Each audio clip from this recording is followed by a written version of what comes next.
사도행전 14장 19절로 28절에 있는 말씀입니다. 사도행전 14장 19절로 28절에 있는 말씀. 사도행전 14장 19절로 28절에 있는 말씀입니다. 제가 봉독해 올리겠습니다.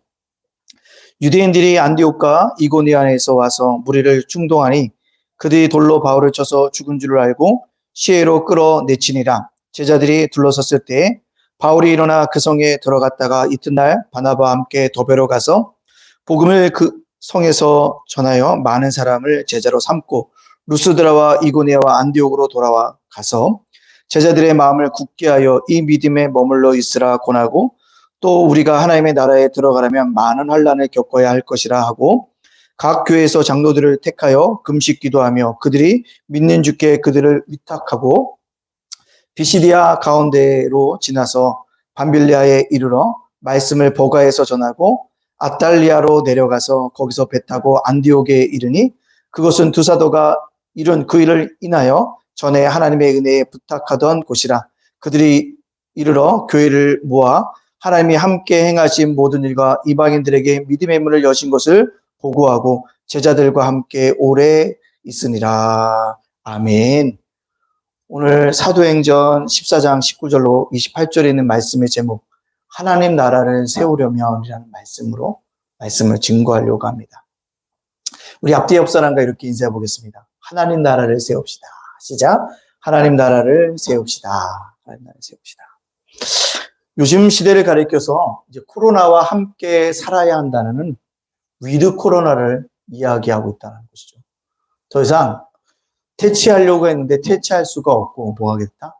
함께 공존하게 되어졌다는 것입니다. 근데 위드 코로나 시대를 살아가야 되는데 어떻게 살아갈 것인가가 중요하다는 거죠. 어떻게 살아갈 것이냐. 그래서 미국의 유명한 컨설턴트였던 진 콜린스가 이런 얘기를 합니다. 특별히 그 사람은 기업을 경영하는 데서 기업이 어떻게 경영해서 잘 발전할 거에 대해서 생각하는 사람인데 그가 늘 이렇게 얘기합니다. 기업은 낙관적인 전망만을 내놓으면 안 된다. 항상 현실을 직시하고 뭐하라? 그것을 대응할 준비를 하는 것이 뭐다? 기업이 해야 될 일이다라고 이야기하고 있다는 거죠. 현실을 직시하는 것입니다. 우리가 코로나를 통해서 꼭 기억할 것은 코로나를 분명히 직시해야 합니다. 이게 위험한 전염병이고 퍼질 수 있고 또한 뭐 할 수 있다? 인류가 퇴치하려고 해도 퇴치할 수 없다는 거죠. 그렇다면 어떻게 해요? 이것과 함께 살아가려고 하면 어떻게 해야 될까라는 것입니다. 그래서 저는 그가 얘기했던, 진 콜린스가 얘기했던 것에서 하나를 덧붙이면 그리스도인들이 이 땅을 살아가는데 위드 코로나 시대에 현실을 직시하고 살아가나 그러나 믿음은 잃지 말라. 뭘 잃지 말라고요? 믿음을 잃지 말라는 것입니다. 우리가 믿음이 없으면요, 미안하지만 흔들리는 갈대와 같습니다. 제가 얘기하잖아요. 어느 날 아버지가 아들에게 야, 너 밭 좀 갈아라 그랬더니 그 아들이 밭을 갈았는데 뭐 아버지가 와서 보니까 밭을 엉망으로 갈아는 거예요. 똑바로 갈아냈는데 뭐 좌로 갔다 우로 갔다 뒤로 갔다 앞으로 갔다 좌우로 갔다 엉망이라는 거죠.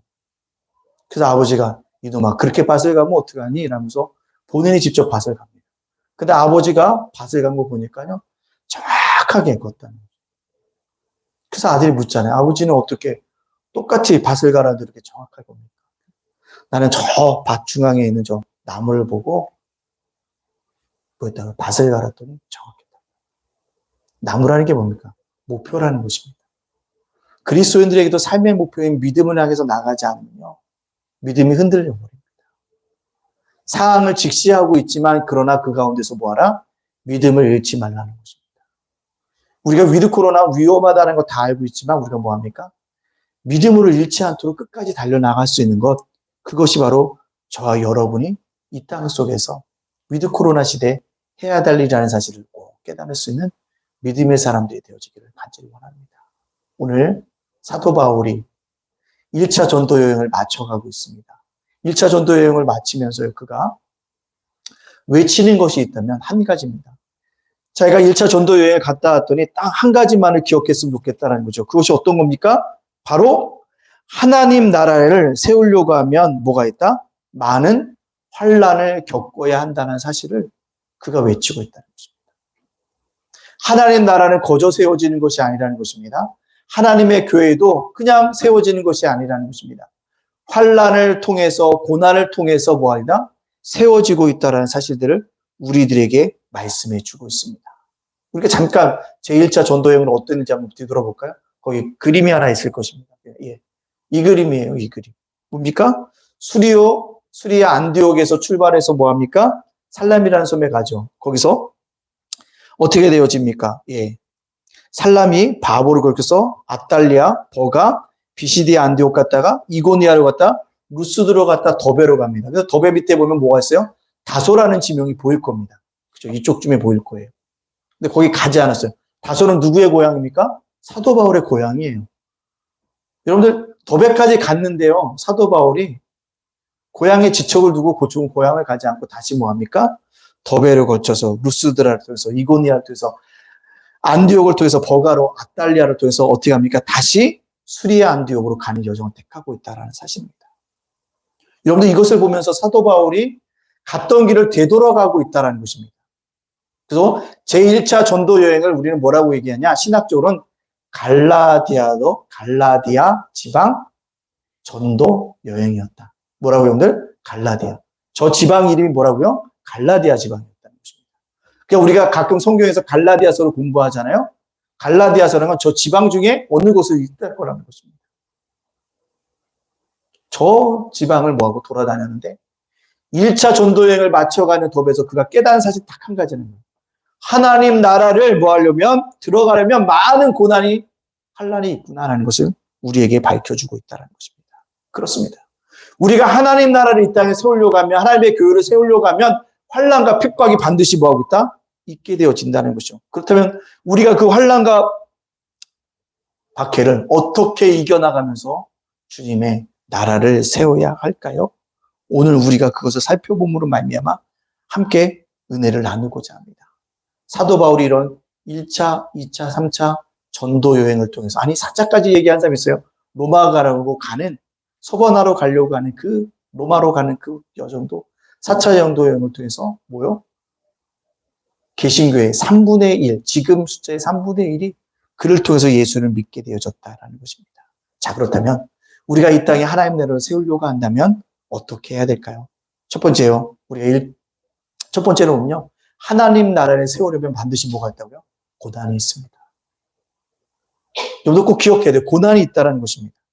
오늘 19절 말씀에도 보면 이렇게 얘기하고 있습니다. 유대인들이 안디옥과 이고니아에서 와서 무리를 충동하니 그들이 돌로 바울을 쳐서 죽은 줄 알고 시해로 끌어내치니라 라고 이야기하고 있다는 것입니다. 유대인들이 어디에서요? 비시디아 안디옥에서 어디까지 왔다? 루스드라까지 왔다는 겁니다. 그 거리가 얼마나 되냐? 약 210km 정도 됩니다. 210km 정도 되면 대충 우리나라에 어느 정도 가면요. 서울에서 출발해서 김천쯤 돼요. 그 거리를 뭐했다는 걸 쫓아왔다는 것입니다. 왜요? 사도 바울의 일들을 뭐하기 위해서? 방해하기 위해서 쫓아왔다는 것입니다. 엄청난 것입니다. 210km 돈 벌기로 해서 쫓아간 것이 아니라 사도 바울의 일들을 복음 전하는 것을 방해하기 위해서 그 먼 거리를 한 걸음에 달려왔습니다. 딱 와서 보니까 루스드에서 무슨 일이 있었다고 했죠? 지난주 설교했죠.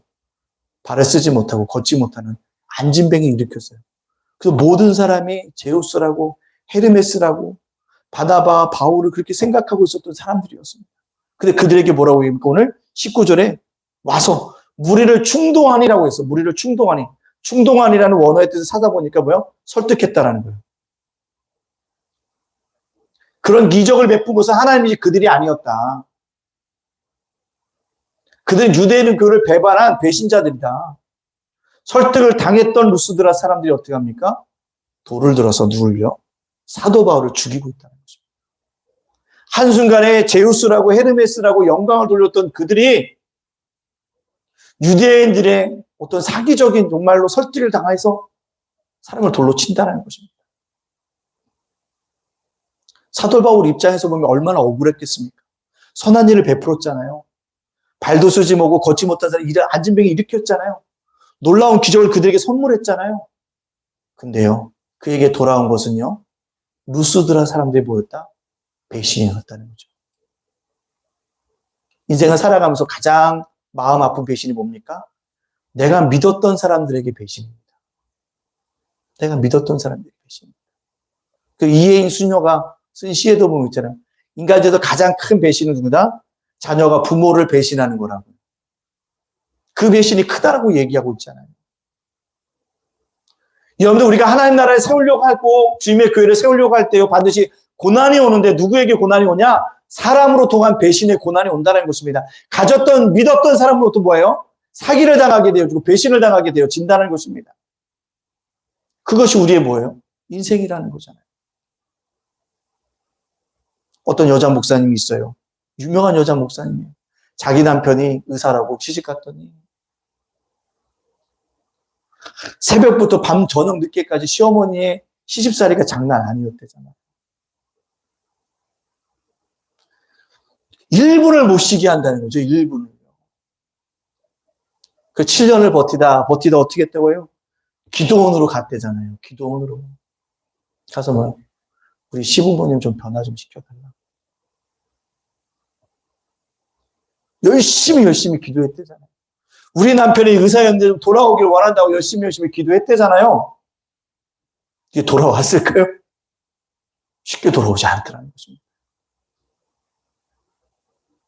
자기가 그렇게 도망칠 줄 알면 자기 사랑하는 남편이 자기를 좀 이해할 줄 알았는데 더 핍박이 심해지고 더 어려움을 당한다는 거죠. 믿었던 남편의 배신이 컸다고 그 목사님이 이야기하는 간증의 내용들을 들었습니다. 그렇습니다. 여러분 하나님 나라를 세우려고 할 때 꼭 누구의 배신이냐? 사람들의 배신이 있습니다. 우린 그것을 뭐합니까? 이겨내야 돼요. 한 기업도요, 한 회사도 세우려고 할 때요, 잘 나가는 것 같아요. 그것이 무너지는 것이 어떤 사람이냐? 가장 믿었던 사람들에게 무너진다는 것입니다. 우리들도 마찬가지라는 것이야. 그것을 바라보면서, 아, 그렇구나. 사람은 믿음의 대상이 아니라 뭡니다? 사랑의 대상일 뿐이라는 것을 외쳐야 한다는 것입니다. 사람은 뭐라고요? 믿음의 대상이 아니라 사랑할 만한 대상인 거예요. 사랑을 줘야 될 대상인 거예요. 그렇게 여기고 살아가라고 이야기하고 있다는 것입니다. 여러분들, 끊임없이 이 땅 속에서 우리가 하나님 나라에 세우려고 할 때요. 그러한 사람을 통한 배신과 사기가 우리들에게 뭐 한다는 거예요? 다가온다는 것입니다. 그럴 때마다 어떻게 될까요? 우리는 신앙을 가졌다면 아까도 얘기했죠. 위드 코로나 시대에 믿음을 잃어버리지 않고 믿음을 가지고 끝까지 버티는 것입니다. 미안하지만 신앙은요 버티는 거예요. 버티는 것이고 연경인 거예요. 버티는 것이고 뭡니까? 내 믿음의 질을 높이는 것입니다. 다윗도요 하루아침에 왕이 된 게 아닙니다. 사울왕에 핍박을 당해서 도망쳤고요. 이방 나라 가서는 미친 척해서 살아남았고요. 가는 곳마다 비류한 자들만 그를 쫓아다녔다는 것입니다. 비류한 자들이 뭡니까? 지금으로 얘기하면 깡패들만 쫓아다닌 거예요. 양아치들만 다해서 쫓아다닌 것입니다. 그러한 삶을 살았지만 끝까지 믿음으로 버텼더니 뭐가 됐더라는 거예요. 결국 이스라엘의 사울왕 다음으로 2대 왕이 되어졌다는 것입니다. 따라서 오늘을 살아가는 그리스도인들에게도 말이 안 되는 고난이 찾아올 수 있습니다. 사람들이요, 내가 믿었던 사람이 나를 사기치고요, 돌변하고 나에게 저주하고 떠날 수도 있다는 것입니다. 그럴 때마다 우리가 해야 될 거냐? 버티고 살아남는 것입니다. 이겨내는 것입니다. 그것이 중요하다는 것입니다. 여러분, 사도 바울은요, 그런 수많은 사람들의 뭐예요? 돌변과 사기와 배신들을 당하면서도 끝까지 복음을 증거했다는 것입니다. 믿음을 잃지 않았다는 것입니다. 그렇다면 우리도 그를 따라서 어떻게 합니까? 믿음을 잃지 말아야 합니다. 잊지 말아요. 제가 작은 도서관을 이렇게 하다 보면 하니까요. 꼭 온대요. 장원 목사 꼭 오겠대요. 수학 돌봄. 자기가 와서 정말 모든 것을 다 할 것처럼 얘기를 해요. 기대하고 옵니다. 근데 가끔 보면 뭐예요? 그 시간에 안 와요. 연락하면 전화도 안 받아요.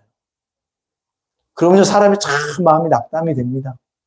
가르칠 학생은 있죠. 가르치기로 오기로 한 학생은 오지 않죠. 철석같이 얘기했는데 뭐요? 철석같이 뭐합니까? 버리고 갑니다. 그거를 통해서 우리들의 마음도 되는 거야. 쓰리다는 거예요. 그래서 깨닫는 게 있다는 거예요. 한 사람의 약속에도 그렇게 내가 쓰린데 하나님 나라를 세우려고 하는 데는 그런 배신과 그 아픔 속에서 내가 뭐 했구나? 이겨나가야겠구나. 깨닫게 되어진다는 것입니다. 사도 바울은요. 엄청난 육체적 고난 가운데 속에서도 복음을 증거한 사람이 아닙니까? 하나님 나라를 세우기 위해서 그게 육체적인 고난이 왔어요. 복음 전하다가 매도 맞고요. 배가 파손되기도 했고요. 감옥에 갇히기도 했고요. 병에 걸리기도 했고요. 뭐예요? 유대인들의 위협과 강도의 위협을 당하기도 했고요. 이방인들이 자기를 죽이려고 하는 그 위협도 담당했다는 거죠. 이런 육체적인 고난 속에서 끊임없이 복음을 증거했던 사람. 또요. 정신적인 고난이 있었습니다. 뭐예요? 자기가 가는 곳마다 교회를 세우는데 그 교회들이 잘 되어질까, 그 교회가 잘 성장할까라는 그 고민이 있었다는 것입니다. 그래서 고린도후서 11장 28절에 뭐예요? 교회를 향한 염려로 자신의 육신이 쇠한다고 얘기하고 있다는 것입니다. 또요, 영적인 고난도 당했다는 거예요. 어떤 영적인 고난입니까? 내가 이렇게 열심히 복음을 증거했는데 혹시 내가 전한 사람은 천국 가고 전한 나는 지옥 가면 어떨지? 이런 생각에 사로잡혀 있었다고 솔직하게 고백하는 사람이 누굽니까? 바울이었다는 것입니다. 이런 고난 속에서도 뭐예요? 하나님 나라를 세우기 위해서 무단히 노력했다는 사실입니다. 여러분 그렇습니다. 우리가 하나님 나라를 이 땅에 세우려고 하고 있다는 것이에요. 천천도에 세우려고 하고 있습니다. 교회에 세우려고 하고 있다는 것입니다. 그렇다면 우리에게 닥친 고난 당연한 것인 줄 알고 받아들이고 우리가 뭐합니까? 하나님 나라를 세워가는데 협력합시다. 그러다 보면 분명히 하나님의 나라도 하나님의 교회도 우리 가운데 세워지는 은혜와 축복이 있게 되어줄 줄로 믿습니다. 또 한 가지요. 열의 3위 현장에서 뭔가 이루려고 하면요. 반드시 어려움이 있어요. 고난이 있습니다. 지지 맙시다. 지지 말고 뭐예요? 싸워서 이겨서 여러분이 원하고 바라는 것들을 뭐 할 수 있도록 주의 은총 가운데서 차지하고 나아갈 수 있는 우리 그런 예담 가족들이 다 되어지기를 간절히 원합니다. 따라서 우리는요. 고난당할 때 이 말씀을 꼭 기억해야 합니다. 로마서 8장 18절에 있는 말씀입니다. 제가 읽도록 하겠습니다. 생각한데 현재의 고난은 장차 우리에게 나타날 영광과 비교할 수 없도다. 고난이 지나면 뭐가 온다고요? 영광이 나타난다고 얘기하고 있다는 거죠. 우리에게 나타날 영광을 바라보면서 이 고난을 믿음 가운데서 잘 이겨나갈 수 있는 우리 성도들이 되어지기를 간절히 소원합니다. 두 번째요. 우리가 하나님 나라를 세우려고 하면요.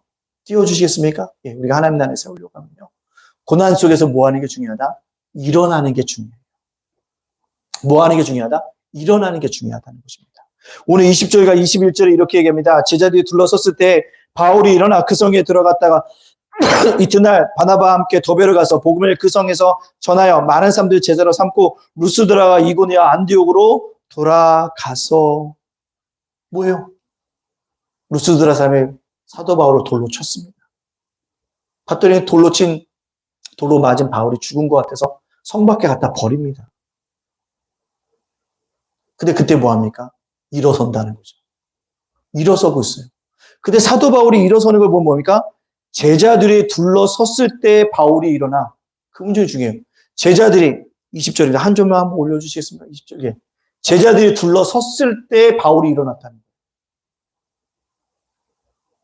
이게 놀라운 겁니다. 루스드라에 복음을 증거하고 발을 쓰지 못하고 걷지 못하는 사람을 일으켜 세웠는데 뭐 했다는 거예요? 그 중에 정말로 제자들이 있었다는 거죠. 제자들이 둘러섰을 때 일어섰다는 거죠. 뭐예요? 뭐 있을까요? 그들이요. 죽은 자였던 바울을 바라보면서 어떻게 할까?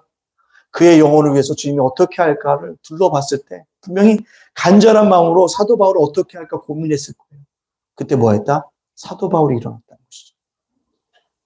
뭐예요? 이게 중보의 기도예요. 사람들이 힘을 합쳤더니 뭐예요? 사도 바울이 힘을 잃어서 뭐한다? 일어날 수가 있다는 것입니다. 여러분, 우리가 고난 속에서 일어나기 위해서는요, 제자가 되어줘야 합니다. 여러분들이 누군가의 제자가 되어줘야 하는 것입니다. 힘들고 어려울 때 누군가의 힘이 되어주는 친구가 되어줘야 합니다. 그를 통해서 뭐 할 수 있다? 일어날 수 있다는 것입니다. 사도 바울은 고난 속에서 일어날 수 있었던 것, 모든 사람이 루스드라 사람들이 다 복음을 떠났겠지 생각하고 있었고 죽을 수 있었지만 그 중에 참으로 제자들이 있더라고요. 여러분들, 우리가 이 땅 속에서 복음을 증거하고 있잖아요. 사람들이 안 보는 것 같지만 보고 있어요. 예담제가 목센터 이번에 시골 올라 이쪽 1층으로 이사 옵니다. 이사 오는데 계약했던 부동산 사장님이 이제 우리 임대하려는 그 주인한테 우리를 이렇게 소개하더라고요. 아, 이분이 교회 목사님이고요.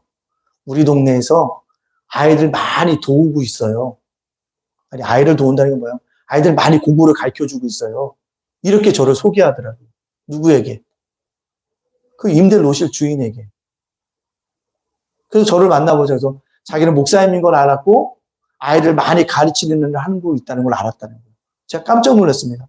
한 번도 가서 제가 이 교회에서 뭘 한다는 얘기를 한 적이 없는데 부동산 사장님이 아이를 많이 가르치고 있다는 걸 알고 있더라는 것입니다.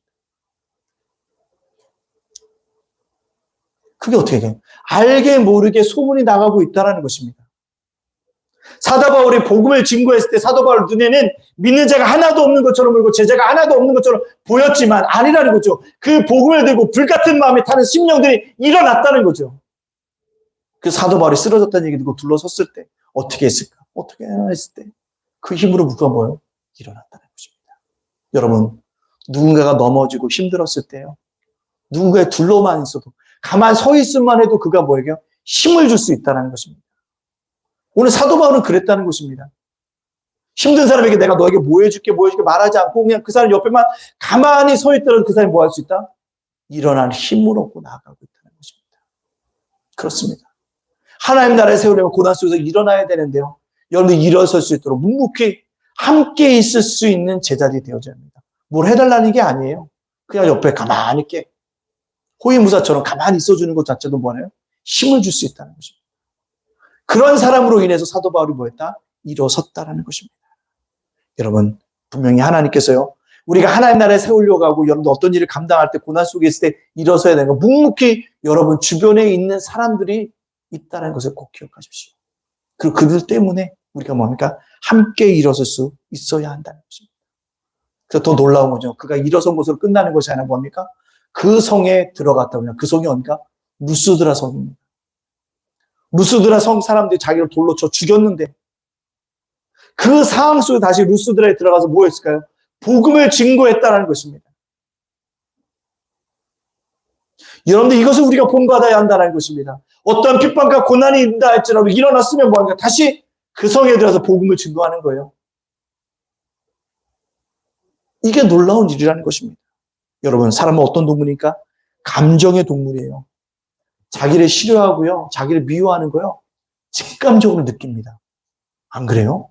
삶을 살다 보면 아, 저 사람 좀 나를 좀 안 좋게 보는 것 같으면 느껴져요. 근데 자기를 죽이려고 했던 사람들이 있었음에도 불구하고 다시 뭐합니까? 그들로 걸어가고 있다는 것입니다.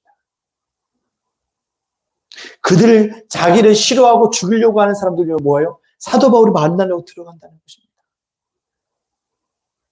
이게 우리의 믿음의 자세입니다. 들어가라는 것입니다. 들어가야 돼요. 다른 말로 하면 이겁니다. 7번 넘어져도 8번 일어나라는 거죠.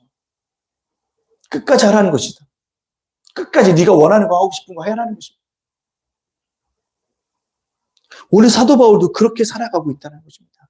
넘어진다 할지라도 하나님 나라를 세우고 다시 들어가고 있다는 것입니다. 기지맥진한 엘리야가 까마귀의 도움을 받아서 다시 뭐합니까? 사명자의 길을 걸어가잖아요. 그래서 엘리사에게 기름 붓고요. 하마살자 왕에게 세우잖아요. 광야에서 수없이 이스라엘 백성들에게 원망과 야유를 받았던 모세도요, 낭망하기보다는 그때 다시 일어나서 뭐합니까? 이스라엘 백성을 이끌어 갑니다. 아이성 앞에서 대표했던 여호수아도요, 다시 일어나서 아이성을 점령합니다. 모든 것을 잃어버렸던 시어머니 나오미의 삶을 보면서도 그녀와 함께 다시 일어나기 위해서 뭡니까? 모함여행, 무시, 그 길을 함께 떠납니다. 일어나고 있다는 것입니다.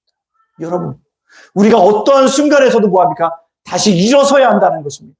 하나님 나라를 세우기 위해서 고난 가운데 뭐합니까? 일어서야 합니다. 그리고 다시 나를 핍박하는 그 현장 속에 들어가서 뭐합니까? 복음을 증거해야 합니다. 여러분 삶도 마찬가지예요. 나를 싫어하는 사람이 있으니까 나 이제 그만둬야지가 아니라 그 속에서 내가 할 일을 해야지. 이렇게 살아가야 하는 것입니다.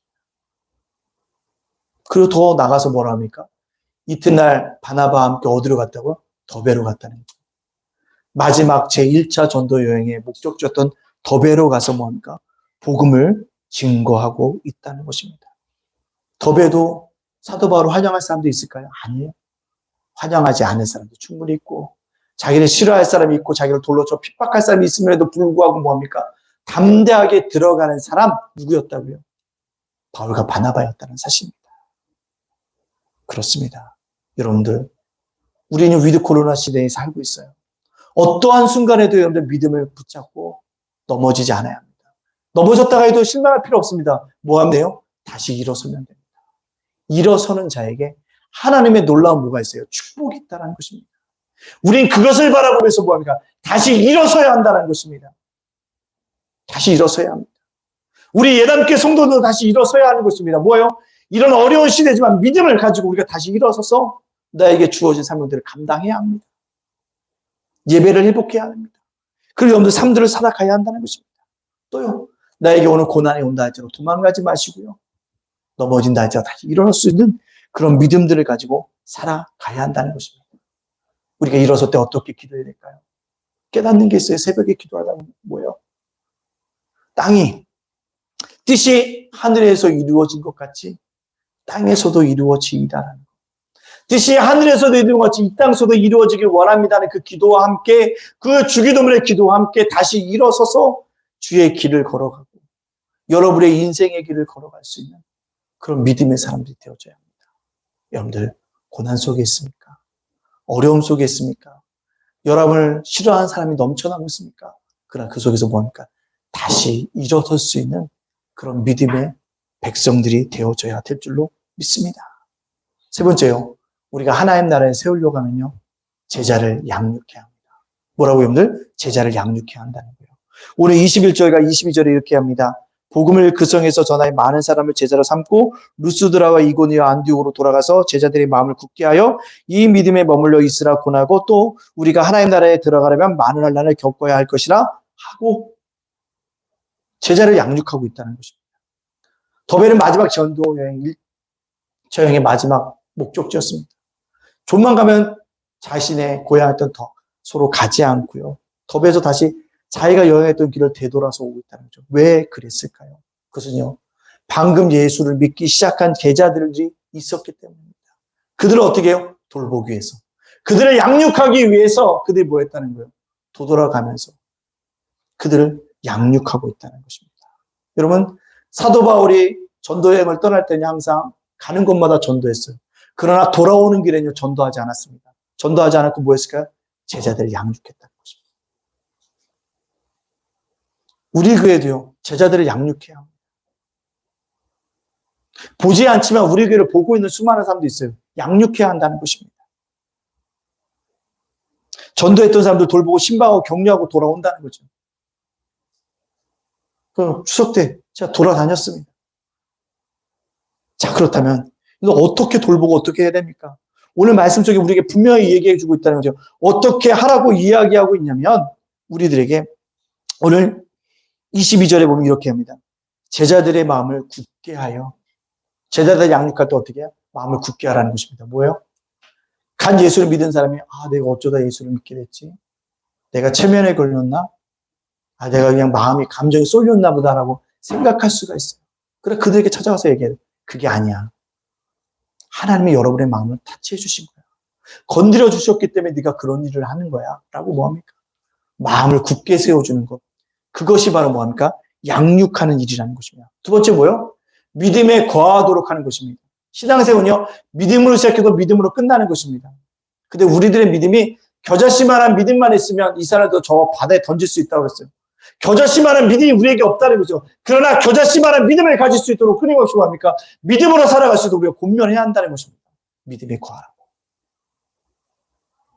이 믿음은요, 지식에 있지 않습니다. 제가 계속적으로 설교합니다. 설교를요, 지식적으로 들으면 안 돼요. 말씀을 말씀으로 받고 그걸 뭐예요? 내 삶의 적용으로 받아들여야지, 레마의 말씀을 받아들여 지식으로 받아들이면 안 돼요. 그냥 목사님 오늘 그냥 설교 그냥 괜찮게 하신 애가 아니라 저 말씀이 나의 삶 속에 어떻게 적용해야 되지? 레마의 말씀으로 받아들여야 돼요. 오늘 목사님이 3대 설교를 했는데 그 중에 나에게 도전 주시는 말씀이지 저게 레마가 돼야 돼요. 나를 적용시켜서 나에게 해야 돼요. 목사님이 설교하는 30분 설교가 여러분에게 다 은혜가 될 거라고 생각하지 않아요. 그러나 그 중에 딱 하나가 잡히면 그걸 나에게 적용하는 거예요. 그게 레마예요. 그 레마의 말씀 못 들으니까 한 주간 붙들고 고민하며 살아가는 것입니다. 그러면 말씀이 내가 뭐야 돼요? 핏줄이 되고, 말씀이 뭐가 합니까? 나에게 살이 되고요. 그 말씀이 내게 핏줄이 되고 살이 되면 뭐합니까? 때로는 눈이 될 수도 있고요. 코가 될 수도 있고, 귀가 될 수도 있고, 입이 될 수도 있고, 손이 될 수도 있고, 발이 될 수도 있다는 것입니다. 말씀을 결코 지식으로 받는 것이 아닙니다. 레마의 말씀으로 받아야 돼요. 나에게 오늘 어떻게 적용하시길 말씀인가? 믿음이 거하라는 것입니다. 그래서 골로새서 2장 6절과 7절이 이렇게 합니다. 그러므로 너희가 그리스도 예수를 주로 받았으니 그 안에서 행하되 그 안에서 뿌리를 박으며 세월마다 교훈을 받은 데는 믿음에 굳게 서서 감사함을 넘치게 하라. 믿음에 굳게 서라는 것입니다. 마지막으로 또 뭐랍니까? 양육은요. 이게 제일 중요한 것 같아요. 22절에 보면 우리가 하나님 나라에 들어가면 많은 환난을 겪어야 할 것이라고 가르쳐야 하는 것입니다. 이게 가장 중요한 양육입니다. 예수 믿으면 잘 돼.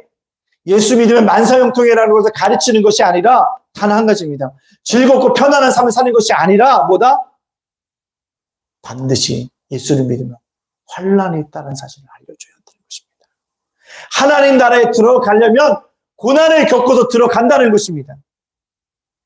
복음에는 영광이 있지만 영광에 이르기까지 뭐요? 고난을 통과해야 한다는 사실입니다. 너무나도 많은 교회에서 환상만 가리켜요. 예수 믿으면 편안하다, 복받는다. 예수 믿으면 하나님께 주신 놀라운 축복만 이야기하고 있다. 그러나 사도 바울은요, 제자들한테 분명히 합니다. 하나님의 나라에 들어가려면 고난이 있어. 그 고난을 통과해야지만 뭐 할 수 있다? 들어갈 수 있다는 것입니다. 철로역정도 그렇잖아요. 고난을 통과한 자가 천국에 들어갈 수 있다는 사실입니다. 여러분, 우리가 신앙생활 때 너무 환상만 보고 우리가 뭐합니까? 신앙생활에서는 안 돼요. 분명한 것은 뭐예요? 고난이 있다는 것입니다. 그러나 그 고난을 통과하면 현재의 고난과 비교할 수 없는 영광이 우리를 기다리고 있다는 것입니다. 그것을 바라보면서 달려나가야 한다는 사실입니다. 사랑하는 성도 여러분들, 우리의 시각이 달라져야 합니다. 예수를 믿는 데에는 당연히 고난과 환난이 온다는 사실 꼭 기억하고 이것을 믿음 가운데 잘 통과하여서서 장차 우리에게 나타날 영광을 맛볼 수 있는 그런 믿음의 사람들이 되어져야 한다는 사실입니다. 그러므로 말미암아 오직 하나님께 영광 돌리는 믿음의 백성들이 되어지기를 간절히 원합니다. 말씀을 마치려고 합니다. 요즘에 젊은이들 사이에 이런 얘기를 많이 합니다. 현타 왔다, 현타 왔다. 현타가 뭐예요? 현실 자각 타임입니다. 자기의 현실을 철저하게 자각했다는 거죠. 늘 망상에 빠져 살고 컴퓨터에 빠져 살다 보고 TV에 살다 보니까 자기가 많은 것을 가진 거 아는데 어느 순간 보니까 내 현실을 정확하게 알게 됐다는 거예요. 현실 자각 타임. 징콜리스로죠. 현실을 직시하라. 인생을 살아가면서 현타가 한 번씩은 와야 돼요. 그래야지 철저히 뭐냐 더 발전할 수 있습니다. 망상과 비전과 꿈 속에 가르쳐 있는 것이 아니라 현실을 분명히 인식하고 새롭게 점프할 수 있어야 한다는 것입니다. 근데요, 세상 사람들 현타를 얘기하지만 저는 뭡니까? 영타를 얘기하고 싶어요. 영적이 뭡니까? 영적 자각 타임. 여러분의 영이 얼마나 주님과 가까이 가고 있는가 그것을 스스로 자각해 보라는 것입니다. 오늘 내가 예배 드리고 있는데 정말로 내가 진정으로 하나님께 예배 드리고 있는가? 영적으로 자각하는 타이밍이어야 한다는 것입니다. 한 주간 내가 정말 예수님을 얼마만큼 생각하고 살았는지 자각하는 시간이어야 한다는 거죠. 그리고 내가 혹시 말씀보다는 현실과 상황과 환경만 붙들고 살아왔던 사람은 아닌지를 영적으로 정확하게 자각하고 타임하는 시간이 가져야 하는 것입니다. 그것이 우리에게 뭐하다? 필요하다는 것입니다. 이 시간 여러분이 영적으로 깨어나서 말씀을 올바로 깨닫고 주님을 붙잡음으로 달려나감으로 말미암아 우리 모두 함께 하나님 나라와 하나님의 교회를 세워나가는데 참된 제자가 되어지는 축복들을 누리시는 우리 모든 성도들이 되시기를 주님의 이름으로 축복합니다. 아멘. 기도하겠습니다. 주님, 그렇습니다. 하나님 나라를 들어가려고 하면 고난이 있습니다. 그 고난에서 일어나게 해주시고 제자를 양육할 수 있는 귀한 믿음의 사람 되게 해달라고 우리께서 주님께 주신 귀한 말씀을 기억하면서 주 앞에 기도하며 담대히 나가도록 하겠습니다. 함께 기도합니다. 사랑의 하나님 감사합니다. 능력의 하나님 감사합니다. 그렇습니다. 하나님 나라에 들어가면 많은 환난을 겪어야 합니다. 그렇습니다. 마찬가지로 이 땅 속에 하나님 나라를 세우려고 하면 아버지 환난이 있습니다. 고난이 있습니다.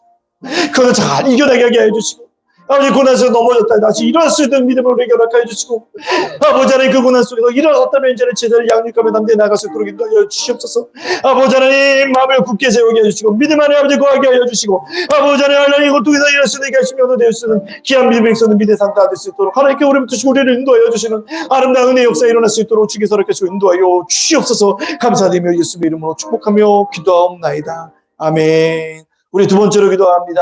오늘 2시서부터 우리 하늘꿈 연동교회에서 우리 뮤지컬 공연이 있습니다. 은혜 가운데 놀령토 공연이 진행되었도록 위해서 이 시간 합심해서 기도하도록 하겠습니다. 사랑의 하나님 감사합니다. 우리 아버지 예간 다운 도서관에서 아버지 꿈의 학교를 하고 있는데 아버지 오늘 너희와 영으로 만나는 뮤지컬로 또 아버지 하나님 뮤지컬 공연이 있습니다. 아버지 얼음 당하지 않도록 인도하여 주시고 아버지 하나님 코로나로 얼음 당하지 않도록 그 교회도 피해를 주지 않도록 하나님 교회를 드시고 우리는 이제 서쪽에 잘 준비된 아름다운 공연이 될 수 있도록 되시고 하나님 영상의 편집에 다 함께 해주시고 아버지 모두 감당 수고하시는 선생님들을 주께도 함께 하시는 아름다운 역사에 일어날 수 있도록 주께서 이렇게 인도하여 주시는 아름다운 역사에 일어날 수 있도록 주께서 이렇게 인도하여 주시는 아름다운 은혜가 중만에 일어날 수 있도록 하나님께 인도하여 주시는 이 역사에 일어나기 원하나이다. 하나님께 우리 지켜주시고 우리를 인도하여 주시는 기업발과 기업력이 일어날 수 있도록 주께서 이렇게 인도하여 주시는 아주 기업발과 기업력이 일어날 수 있도록 주께서 이렇게 인도하여 주시는 아주 기업발과 기업력이 나타나게 하여 주시옵소서. 감사드리며 예수님의 이름으로 축복하며 기도합니다.